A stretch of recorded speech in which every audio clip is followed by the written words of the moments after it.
अब भगवान कह रहे कि यदि हमारे मत को तुम नहीं मानोगे तो तुम्हारा सर्वनाश हो जाएगा। जगत गुरु श्राप नहीं दे रहे, सिद्धांत बता रहे।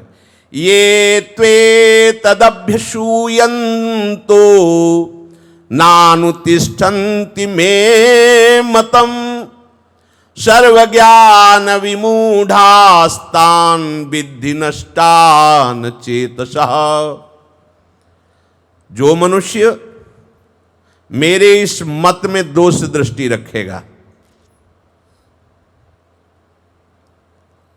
और मेरी आज्ञा का पालन नहीं करेगा, उस संपूर्ण ज्ञानों में मोहित हुआ विवेकी मनुष्य है, वो नष्ट हो जाएगा, नहीं नष्ट हुआ ही है, ऐसा समझो। उसका घोर पतन है जो मेरी आज्ञा का पालन नहीं। ये ईश्वरों के भी ईश्वर, आखिरी न्यायाधीश, इनकी कलम चलने के बाद किसी की भी सामर्थ्य नहीं कि उसमें लाल स्याही फिरा सके।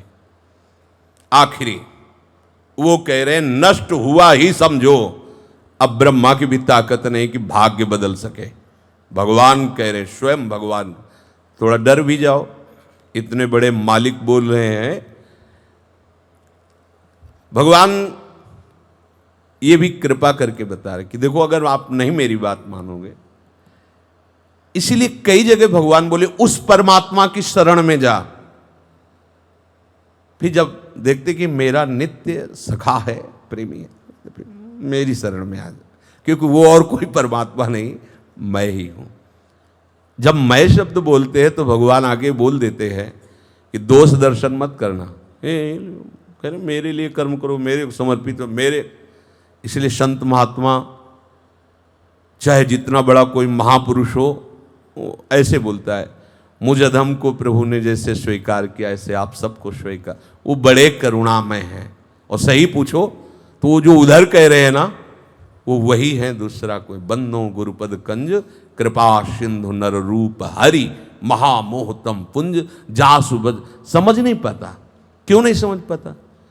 क्योंकि उनको ये है कि ये मनुष्य है, बहुत वो साधक है, थोड़ा अच्छे संत है, बस इतना। ये नहीं समझ पाता साक्षात पर ब्रह्म मेरे कल्याण के लिए रूप धारण करके मुझे, उस शिष्य को कुछ करना नहीं होता, क्योंकि उसने धारणा ऐसी कर ली। जो लोग प्रभु की इस बात में दोष दर्शन, वो कौन से लोग होते हैं? कोई कामना मत करो। कामना नहीं करे तो मरा हुआ आदमी है। बात तो सही कह रहा है, कामना नहीं करोगे तो मरा हुआ आदमी। यहां जो मरा हुआ है वही अमरत्व पद को प्राप्त होता है। मन मारिया तन बस में कीना, हुआ भरम सब दूर, बाहर से कुछ दिखत ना आई, अंदर चमके नूर। आप वो त्यागी, अपना महत्व, अपनी महिमा, जगत में बैठे नहीं किसी से काम, उनमें तो कुछ अंतर ना ही, संत का हो चाहे राम। लो आप भगवत स्वरूप हो गया। कहते हैं कि राग द्वेष न, सामने वाला गाली दे रहा, मुझकी आरती उतारे, दोष दर्शन, भगवत असंभव। ऐसे जीवन ही नहीं चल सकता। क्या जीवन ऐसे? न राग, न द्वेष, न ममता, न कामना, न आसक्ति। जगत गुरु है ना, इसलिए कहा श्रद्धावंत अनुसूयंतो। ये दोष दृष्टि, क्योंकि नहीं समझ पाओगे, नहीं जान पाओगे उस स्वरूप को। कह रहे सारे पदार्थ हम ही को दे दो, केवल आप 56 भोग पाओ, हमारा आप मत भोगो। दोष दर्शन के बाद नहीं तो 56 भोग अर्पित करोगे तो तुम्हें 53 थोड़ी मिलेंगे, 56 ही वापस मिलेंगे। नहीं, सर्वज्ञान विमूढ़ान तान। प्रभु कह रहे हैं कि जो मेरे मत को नहीं मानते वो कौन लोग होते हैं? बड़ी बड़ी विद्याओं को पढ़ना, कलाओं को सीखना,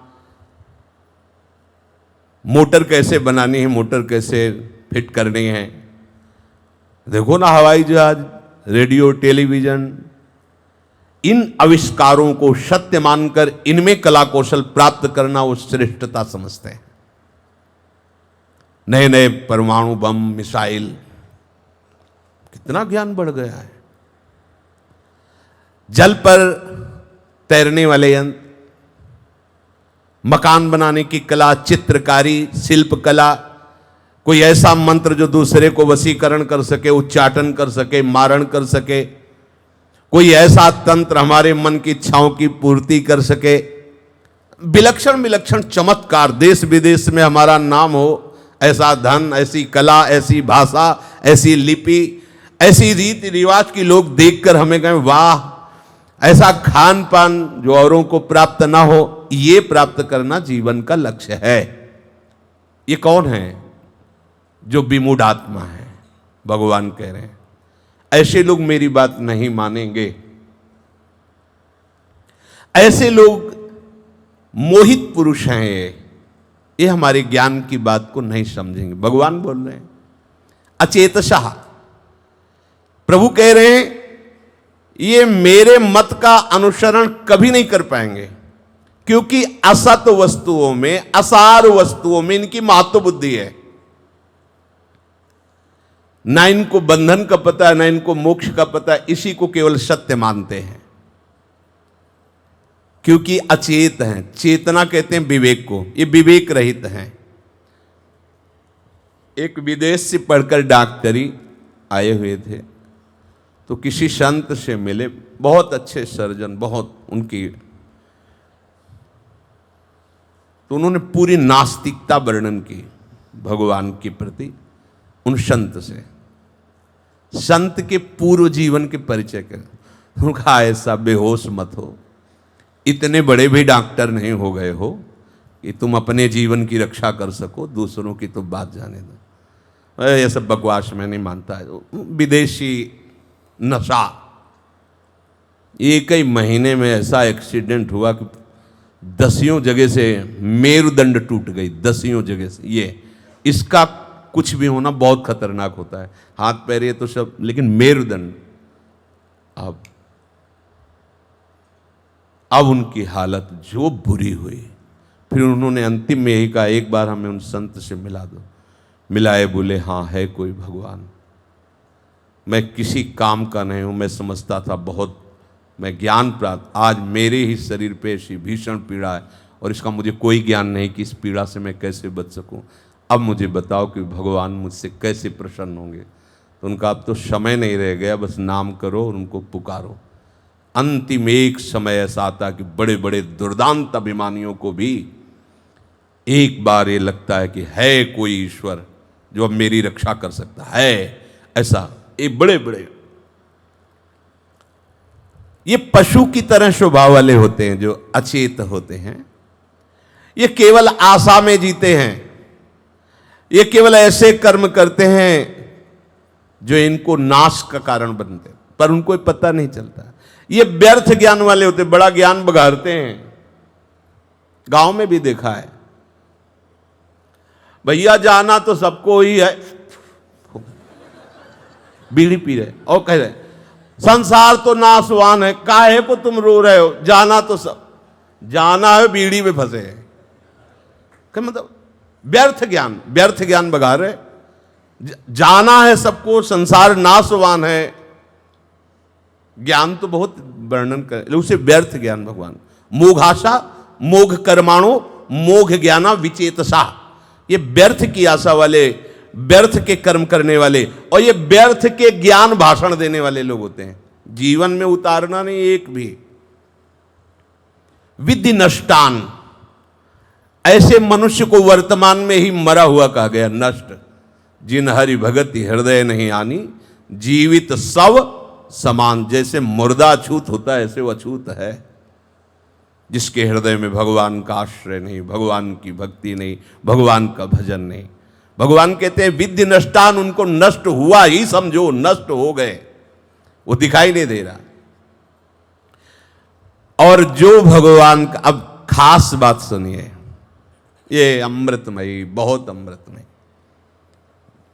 जो भगवान के मत में विश्वास कर लेता है, यही सब कुछ समर्पित करके आश्रित, मनुष्य जीवन को पूरा होते होते उसे भगवत साक्षात्कार हो जाएगा। किसी भी, कैसे भी स्वभाव वाला हो, कैसी भी स्थिति वाला हो, अंततो गत्वा, जैसे आप लोग लगे ना, चुपचाप लगे रहिए, मालिक की दृष्टि में हो, बस दृष्टि में बने रहो, पार हो जाओगे। इसीलिए कहा नजरों से गिराना ना चाहे जितनी सजा देना, नजरों से जो गिर जाए तो मुश्किल ही संभल पाए, फिर खड़े हो नहीं सकते। ये इसका जब स्वाध्याय किया था हृदय एकदम, हाँ, क्योंकि अपने सामर्थ्य नहीं है। जैसे हम एक व्यक्ति का कल्याण कर सकें ऐसी अपने में सामर्थ्य नहीं है। इन्हीं के बल से सारी बात है, इन्हीं के बल से, इन्हीं की बातों को लेकर के, इन्हीं के स्वभाव को लेकर, इन्हीं के चरणों के बल से, ऐसे इन्हीं के बल से तो बोलते हैं। हमारा बल कौन है? यही तो है ना। अतः ध्यान से सुनिए, जो वर्तमान जीवन में भगवान के मत का अनुसरण करता है, अंतिम श्वास होते होते उसे भगवान अनुभव करा देते हैं। जीवन में तुम हमारा आश्रय लिया, देखो, करा देते हैं पक्का, ये विश्वास रखो, इसमें बिल्कुल संशय मत करना। बिल्कुल जैसे भी हो, वर्तमान में तुम भगवान के हो, प्रियालाल के हो, ऐसा अनुभव करो।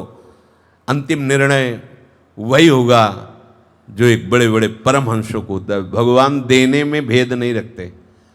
तुम्हारे भजन में भेद हो सकता है, कोई बहुत तन्मयता पूर्वक, कोई कम, कोई थोड़ा ऐसा, लेकिन जब मालिक ऐसे उदार हैं, जब देना शुरू करते हैं तो ऐसा नहीं देते कि तुमने कम भजन किया तो नहीं। जब भगवान मिलते तो आधे मिलते हैं क्या, कि उनको 1/4 मिले, तुमको 1/3 मिले, उनको पूरे मिले, ऐसा नहीं। वो जब मिलते हैं तो पूरे मिलते हैं। कृपा सिंधु है ना, पूर्ण है ना, पूर्ण ही भगवत प्राप्ति। इसीलिए आश्रय की बहुत जय जयकार की गई है। जो इस मत का अनुसरण नहीं करते हैं उनको नष्ट हुआ ही समझो। जिसे सत्संग मिल गया, भगवान के प्रभाव का पता चल गया और उसने बात हृदय में धारण कर ली, और वो कितना भी विषयी हो, पापी हो, उसकी मुक्ति निश्चित है।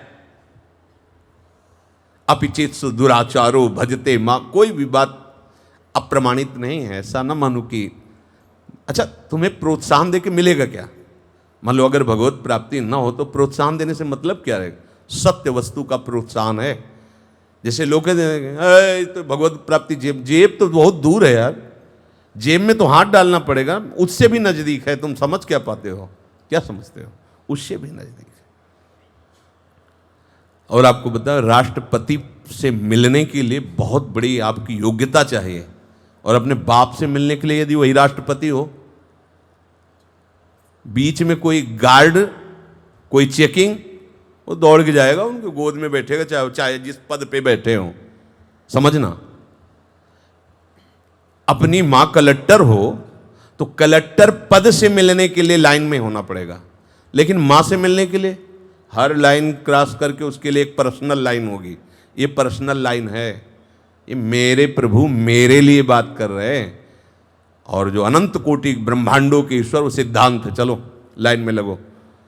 इसीलिए कहते हैं हम भगवान की बात नहीं करते हैं, हम अपने प्यारे की बात करते हैं, लाडले की बात करते हैं। तो लाडले से आप सहज में मिल सकते हैं। सत्संग के द्वारा प्राप्त विवेक से विचार करके बस अपना जीवन, स्थूल सूक्ष्म कारण और मैं, ये सब आपको समर्पित करता हूं। आगे प्रभु कह रहे, निराशीर निर्ममो भूत्वा युद्धस्व विगतज्वर। बहुत समझने की बात है। जब समर्पण कर दिया तो अब हमारे अंदर निराशी का मतलब आशा रहित। अब ये आशा नहीं होनी चाहिए कि मैं स्वस्थ रहूं, मैं साधन कर पाऊं, मुझे अनुकूलता मिले, कम से कम जीने की व्यवस्था तो मिली जाए, कमरा, भोजन, ये व्यवस्था। निराशी। अब आपको क्या, आपने तो दे दिया है ना, प्रभु को समर्पित कर दिया। वो महलों में रखे चाहे झोपड़ी में बास दे, तुम्हारा प्रश्न ही नहीं। वो राखे चाहे अभी उठा ले, उनकी वस्तु है, उनका खेल है। होता क्या है कि हम लोग ऐसे समर्पण करते हैं, किसी ने माला बनाया कि गुरुदेव को पहना देना, गुरुदेव ने इनको पहना दो। अब आप जलने लगे, भगवान करे विगत ज्वरा, क्यों जल रहे हो? तुमने तो दे दिया ना। अब ये गुरुदेव की इच्छा है कि वो अपने किस स्वरूप में धारण करते हैं। गुरुदेव ही तो अखंड मंडलाकारम व्याप्तमेन चराचरम, पर आपने दिया, पर देने पर भी आपने नहीं दिया, अपना उसे माना। हमने तो गुरुदेव के लिए माला दी थी, गुरुदेव ने उनको पहना दिया, ऐसा क्यों किया? आशा। निर्ममो, तुमने माला में ममता क्यों रखी जब दे दिया? विगतज्वरा, अभी जलन क्यों पैदा हो रही तुम्हें? मतलब तुमने दिया नहीं, सही माने में नहीं दिया। ऐसे ही शरीर को, मन को, जीवन को हम प्रभु को दिए हैं, ऐसा बोलते हैं, हम शरणागत हैं। जुखाम हो गया, बुखार आ गया, तो प्रभु की तरफ तिरछी चितवन से देखते हैं कि आपको समर्पित हैं। ऐसा देखो, उसने गाली दी, हमें अपमान किया, और आप भी तो नहीं देख रहे हो। बड़े बड़े दुष्ट जिनको खांसी भी नहीं होती और जीवन भर आपकी शरण में किडनी फेल कर दिया, कैंसर दे दिया, ये क्या है? अगर प्रारब्ध ही है तो आप इतने बलवान नहीं हो क्या कि प्रारब्ध नष्ट कर सको? किसका? हमारे शरीर का। फंस गए, वकालत में हार गए आप। जो मुकदमा जीतने के लिए हमें पॉइंट मिले थे, उन्हीं पॉइंटों में आप हार गए। किसका शरीर? हम अपने शरीर की बात कर रहे हैं ना, कि हमारे शरीर की। अच्छा, शरीर आपका। अनुकूलता किसकी? अपने मन की ना, कि शरीर स्वस्थ रहता तो खूब भजन प्रवचन करते। अच्छा, मन आपका। आप कौन हो? अब सब बेकार हो गया, पूरा का पूरा समर्पण धूल दूषित हो गया। देखो, मुकदमा में वकालत जो करते हैं वो पॉइंटों का संग्रह करते हैं, फिर आर पार हिसाब उन्हीं पॉइंटों से होता है, जज उन्हीं पॉइंटों से करता है। ये जो सूत्र है ना, ये हमें भव समुद्र से पार करने की वो पॉइंट हैं जिनमें संत सदगुरुदेव वकालत करके भगवान से दस्तखत करा लेते हैं। अहम त्वाम सर्वपापेभ्यो मोक्षयिष्यामि, जज निर्णय कर देता है, जाओ मेरे परम पद में आरूढ़ हो जाओ। यद्यपि बहुत कमियां होती, परम पद लायक नहीं होते, पर पॉइंट हैं, उनके अनुसार वकालत में संत सदगुरुदेव जो कहते हैं तुम भगवत प्राप्ति निश्चित हो जाएगी, तुम चिंता मत। क्यों? क्योंकि वो पॉइंट पकड़े हुए हैं और उन्हीं से प्रभु की तरफ देखकर बात करते हैं। ये आपके वचन, ये आपके वचन, ये आपके वचन, हर पॉइंट उसमें। पर उधर के भी वकील होते, विपक्ष के सरकारी वकील भी तो होते हैं ना। अच्छा, आपने कहा तन समर्पित, ये मांग किसकी है? ये जलन क्यों हो रही है? ये ममता किससे रख रहे हो? प्रभु से या शरीर से? और जब शरीर हो, अगला जन्म लो, सावधानी से फिर निकालना। बात समझ लीजिए। निराशी ये शरणागत का परिपूर्णता का स्वरूप है। न सोचति न कांक्षति। अब हम क्यों आशा करें कि हमारा शरीर ऐसी व्यवस्था में रहे, ऐसा हो? दे दिया भाई, दे दिया है। अपने लोग दे करके भी नहीं देते, क्योंकि ना समर्पण है ना आश्रय है, केवल नाटक है। अगर नाटक भी सही ढंग से खेल लो तो झूठा खेले साचा होए। नाटक का भी फल विशुद्ध भक्ति हो जाएगा। ये मार्ग ऐसा है, पर तुम नाटक खेलना भी नहीं जानते। जो कोई भक्ति करे कपट से उसको भी अपनाऊं, साम दाम और दंड भेद से सीधे रास्ते लाऊं, नकली से बनाऊं असली। कौन बोल रहा है? भगत नहीं, भक्तों के आराध्य देव प्रभु। भगत भक्तों के आराध्य देव, मैं उसे असली बनाऊंगा। करो सद्य ते साधु समाना, मैं उसे साधु बनाऊं। जब वो तैयार हैं तो आप कम से कम नाटक करो, तो नाटक का रोल भी सही करो, तो इनाम में तुम्हें नाटक से मुक्त कर देंगे और असली भक्त बना देंगे। संपूर्ण पदार्थ, तीनों शरीर और क्रिया की प्रेरणा तीनों गुणों से, आप कहीं नहीं है। ये आप ज्ञान प्राप्त नहीं कर पाएंगे। तो इसलिए सरलता पूर्वक इस सब की सब प्रभु की वस्तु है, धरोहर रूप में आपको प्राप्त हुई है, उनको समर्पित कर दो। ये प्रभु, जैसे किसी की वस्तु उस समय पे मांगे तो दे दो, वैसे ही तो ईमानदारी का आपको इनाम मिलेगा। ऐसे ही आप प्रभु की वस्तु का स्वयं भोग न करके प्रभु को दे दीजिए, तो ईमानदारी का आपको ये इनाम मिलेगा कि आप प्रभुमय हो जाएंगे, आप हरि स्वरूप हो जाएंगे। गीध देह तज धरि हरि रूपा, भगवान के धाम को भगवत स्वरूप, लाडली के महल को सहचरी स्वरूप, किशोरी स्वरूप होकर पधारोगे। जब तक आप में इस शरीर से भोगने की कामना है और इस शरीर में ममता है, तब तक जलते रहोगे। जिए की जरनी न जाए, जलते देख लो। जब आप शरणागत है तो आपका ये प्रश्न कैसे हो सकता है कि मुझे ये स्थिति प्राप्त नहीं हुई? किसको? मुझे। तो सोहम तवैवाश्रिता नहीं हुए क्या? कहीं भी आपका कोई प्रश्न नहीं बनता। देखो कितना अच्छा सिद्धांत है, एकदम अभी जीवन मुक्त, अभी न सोचति न कांक्षति। आंख बंद करके सहारा मिल गया है, किसका? बड़ी आंख वाले का, अरविंदाक्ष, आयत दृग अरुण लोल। तुम्हारे नेत्र तो बहुत वो त्रिकालज्ञ हैं, बहुत दूर की देखते, और उन्होंने सहारा दे दिया। अब आंख मूंद के दौड़ते चले जाओ, गिरोगे नहीं। अपनी आंखों का भरोसा नहीं है, पता नहीं क्या देख लें, कहाँ खड़ी हो जाए, कहाँ टिक जाए। अरविंदाक्ष की आंखों का भरोसा है, अपने हाथों का भरोसा नहीं, इनमें कोई बल ही नहीं। अभयद भुज दंड मूल, उनका भरोसा है।